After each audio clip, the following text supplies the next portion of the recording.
முதல்ல பெத்தானியா ஊரை சேர்ந்த மரியாள் அவங்க மனசுக்குள்ள ஒரு பெரிய மாற்றம் நடந்துச்சு. அவங்கள ஆட்டி படைச்சது எல்லாம் பேய்களா? கண்ணீரால அவர் பாதத்தை கழுவி தைலம் பூசின அந்த பெண்கள் யாரு? அவங்க மரியாள் தானா? மற்றொரு பெண் யார்? அவரோட கால்ல தடவி கண்ணீரையே தண்ணீராக்கியே இவ்வளவு அவரான ஒரு விரக்தியை கொடுக்கிற சோம்பல். வெளியில நல்லவங்களா நடிச்சுட்டு மக்கள் கிட்ட பகட்டு வேஷம் போடுறது. ஆனா நிஜம் என்ன தெரியுமா? அவங்க பாவி இல்ல, அவங்கதான் இயேசுவோட மிக நெருக்கமான சீடரா இருக்காங்க. ஆனா மரியாள் மத்தவங்க என்ன நினைப்பாங்கன்னு கவலைப்படல.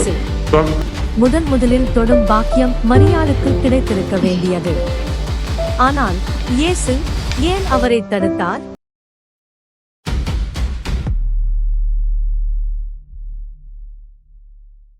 மரியாள் ஏன் திருமணமே செய்து கொள்ளவில்லை? அவரிடம் நிறைய பணம் இருந்ததாக சொல்கிறார்கள். ஒரு மனுஷனுக்கு வாழ்க்கையில அமைதி இல்லைன்னா எவ்வளவு பணம் இருந்தாலும் என்ன பிரயோஜனம்? அவர்கள் 7 ஆவிகளால் கட்டுப்பட்டிருந்தார்கள் என்று சொல்லுகிறீர்கள். ஆனால் மக்கள் அவர்கள் பாவம் செய்தார்கள் என்று ஏன் கூறுகிறார்கள்? அவங்க எந்த பாவமும் செய்யல, அவங்க ஒரு புனித ஆத்மா. பணத்தால் வாங்க முடியாத அமைதி இருக்கா? புனித ஆத்மாவை ஏன் ஆவிகள் அடக்கி வைக்கணும்? வீரத்தாலையும் தங்கத்தாலையும் ஒருத்தரோட உடம்ப அலங்கரிக்க முடியுமே தவிர செத்துக்கிட்டு இருக்கிற ஆன்மாவை வாழ வைக்க மனுஷனால முடியாது. மரியாளுக்கு இல்லாத செல்வமா? ஆனா அந்த பணம், வசதியான வாழ்க்கை அவங்க மனசுக்குள்ள எரிஞ்சுக்கிட்டு இருந்த நெருப்ப அணைக்கல. சுத்தி 100 பேர் மகாராணி மகாராணின்னு அவங்களுக்கு பணிவிடை செஞ்சாலும் தனக்குன்னு யாருமே இல்லையேன்ற அந்த தனிமை அவங்கள மிகவும் கொடூரமா வாட்டுச்சு. வெளியில தெரியாத ஒரு கருப்பு நிழல் அவங்க நிழல் மாதிரியே துரத்திக்கிட்டு இருந்தது. நீ ஒரு பாவி, நீ வாழ்றது தப்பு, உன்னோட இந்த ஆடம்பர வாழ்க்கை சீக்கிரம் அழிய போகுது அப்படிங்கிற அந்த பிசாசுவோட குரல் அவங்க காதுல ஓயாம ஒழிச்சுக்கிட்டு இருக்கு. அது அவங்க தனிமையை மிகவும் சித்திரவதை பண்ணிச்சு. நிஜ மனுஷங்க பேசுறது எதுவுமே அவங்க காதுல விழல. ஆனா அந்த அமானுஷ்ய கத்தல் அவங்க நரம்பையே புடைக்க வச்சுது. ஒரு கட்டத்துல மூளை வெடிக்கிற அளவுக்கு ஒரு பயங்கரமான தனிமையை அவங்க உணர்ந்தாங்க. அப்போ அவங்கள ஆட்டி படைச்சது எல்லாம் பேய்களா? நான் பெரிய ஆள், என்கிட்ட செல்வம் இருக்குங்கிற பெருமை, எவ்வளவு இருந்தாலும் பத்தாதுங்கிற பேராசை, உடம்பையும் மனசையும் அசுத்தமான எண்ணங்களால நிரப்பி இருக்கிற காமம், சின்ன விஷயத்துக்கு கூட எரிச்சலையும் ஆச்சரியத்தையும் ஏற்படுத்துற கோபம், அடுத்தவங்களை பார்த்து பொறாம, வாழ்க்கையே இவ்வளவு தானான்னு ஒரு விரக்தியை கொடுக்கிற சோம்பல், வெளியில நல்லவங்களா நடிச்சுட்டு மக்கள் கிட்ட பகட்டு வேஷம் போடுறது. 7 விதமான இந்த கெட்ட விஷயங்கள் தான் அவங்களுடைய மன அமைதியை கெடுத்தது. சுருக்கமா சொன்னா இந்த 7 குணங்களும் மரியாளுக்குள்ள ஒரு பெரும் போரையே ஏற்படுத்துச்சு. அந்த அமானுஷ்ய கத்தல்கள் அவங்க நரம்பையே புடைக்க வச்சது. இதுதான் காரணம். ஒரு பக்கம் தங்கம் ஜொலித்தாலும் உள்ளுக்குள்ள இந்த 7 ஆவிகளும் அவங்கள ஒரு உயிருள்ள பிணமா மாத்தி வச்சிருந்தது. அவங்க தவிச்ச தவிப்பு அவங்கள ஒரு பேய் பிடிச்சவங்க போல மாத்தி வச்சிருந்தது. யாரிடமும் பேசாம அவங்களோட முக அழகே மாறி இருந்தது. ஆனா அவங்க உள்ளம் எனக்கு ஒரு விடுதலை கிடைக்காதான்னு ஏங்கிக்கிட்டு இருந்துச்சு. அந்த இதயம் மட்டும் ஒரு அன்பை, ஒரு அமைதியான ஆன்மாவை எதிர்பார்த்து காத்துக்கிட்டு இருந்துச்சு.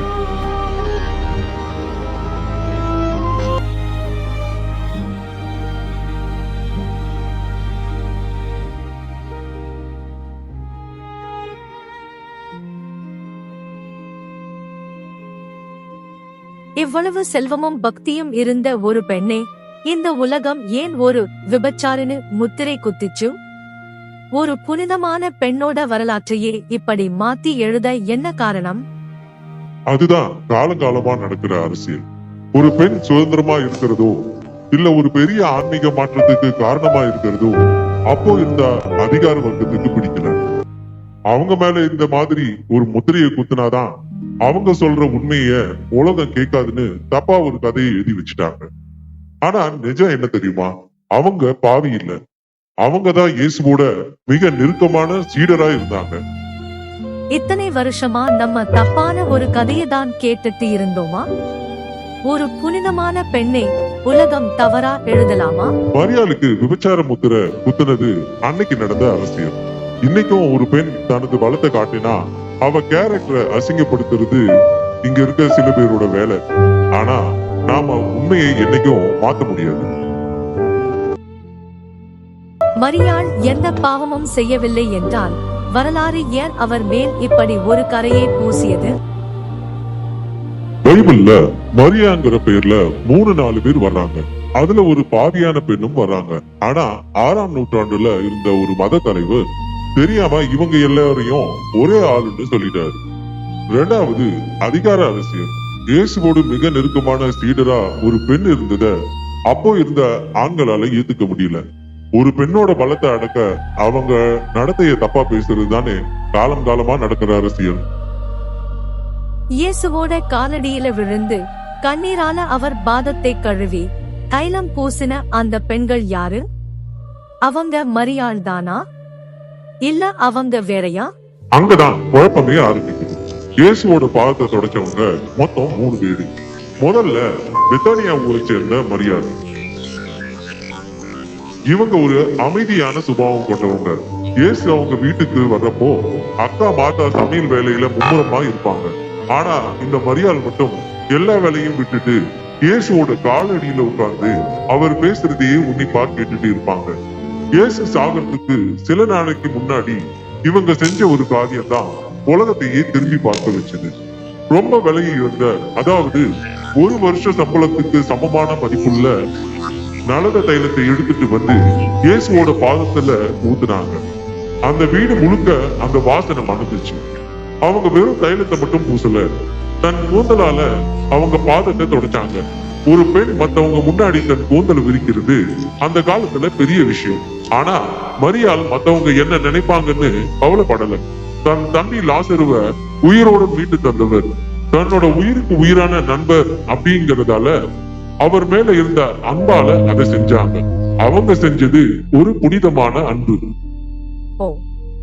அப்போ பெத்தானியா மரியாளும் இயேசுவோட காலடியே துடைச்சிருக்காங்க. அவங்க ஒரு தப்பும் செய்யாமலே மக்கள் அவங்களையும் அந்த பாவியான பெண்ணும் தப்பா நினைச்சுட்டாங்களா? ஐயோ பாவம். மற்றொரு பெண் யார்? மற்றொரு பெண்ணோட பெயர் தெரியல. அந்த பெண்ணை பத்தி விவிலியம் என்ன சொல்லுதுன்னா, அவங்க அந்த நகரத்துக்கே ஒரு பாவியான பெண்ணுன்னு நல்லா தெரியுமா. அவங்க செஞ்ச தப்புக்காக ஊரே அவங்கள ஏளனமா பார்த்தது. ஆனா அவங்க இயேசுவை பத்தி கேள்விப்பட்டப்போ அவங்க மனசுக்குள்ள ஒரு பெரிய மாற்றம் நடந்துச்சு. பரிசேயனாகிய சீமோன் வீட்டுல இயேசு சாப்பிட்டுட்டு இருக்கும்போது கூப்பிடா விருந்தாளியா அந்த பெண் உள்ளே வராங்க. கையில ஒரு விலையுயர்ந்த நலபாக பரணி நிறைஞ்ச தைலத்தை கொண்டு வராங்க. ஆனா இயேசுவோட காலடி பக்கத்துல வந்ததும் அவங்களால அவங்க கண்ணீரை அடக்க முடியல. அவங்க செஞ்ச பாவங்கள் எல்லாம் அவங்க கண்ணு முன்னாடி வந்து நின்று இருக்கும் போல. மலமலன்னு கண்ணீர் கொட்ட அந்த புனிதமான பாதங்களை வேற எதாலையும் கழுவ தகுதி இல்லைன்னு நினைச்சிட்டு தான் கொண்டு வந்த அந்த தைலத்தை அவரோட கால்ல தடவி கண்ணீரையே தண்ணீராக்கி அவர் பாதத்தை கழுவுறாங்க. அங்க நின்ன யாருமே பண்ணாத ஒரு காரியம், தன் கூந்தலை விரிச்சு அவர் பாதத்தை துடைக்கிறாங்க. சீமோன் மத்தவங்க எல்லாம் இவளை ஒரு பாவின்னு அருவருப்பா பார்த்தப்போ இயேசு மட்டும்தான் அவங்க கண்ணுல இருந்த மனம் திரும்புதல பார்த்தாரு. உன் விசுவாசம் உன்னை ரட்சித்தது, சமாதானத்தோடு போ என்று சொல்லி அவங்க வாழ்க்கையே மாத்தினாரு. இவங்க செஞ்சது உண்மையான மன்னிப்புக்கான தேடல். ஆனா இதே காலடியை துடைக்கிற செயல மத்த மரியாதைகளுக்கும் செஞ்சதால வரலாறு இவங்களோட அந்த பாவியான பிம்பத்தை அப்படியே மத்தவங்க மேலையும் பூசிடுச்சு. உயிர்த்தெழுந்த இயேசு முதலில் தொடும் பாக்கியம் மரியாளுக்கு கிடைத்திருக்க வேண்டியது. ஆனால் இயேசு ஏன் அவரை தடுத்தார்? ஏன் இயேசு மரியாளை தொட அனுமதிக்கவில்லை?